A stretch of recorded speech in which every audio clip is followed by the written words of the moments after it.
بسم اللہ الرحمن الرحیم۔ شیخ سعدی رحمۃ اللہ فرماتے ہیں کہ ایک شیر بڑھاپے کی وجہ سے کمزور ہو گیا اور چلنے پھرنے سے معذور ہو گیا۔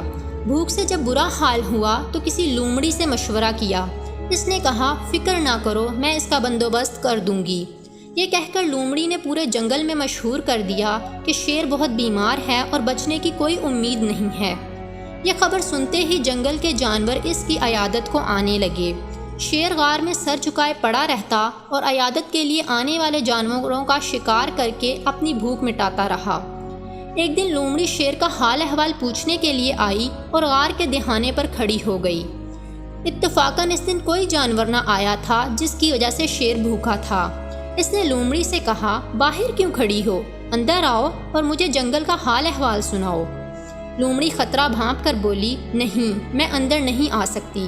میں یہاں باہر سے آنے والے جانوروں کے پنجوں کے نشان دیکھ رہی ہوں، لیکن واپسی کے نہیں۔ شیخ سعدی اس حقائق سے یہ پیغام دے رہے ہیں کہ انجام پر ہمیشہ نظر رکھنے والے ہر قسم کے نقصان سے محفوظ رہتے ہیں۔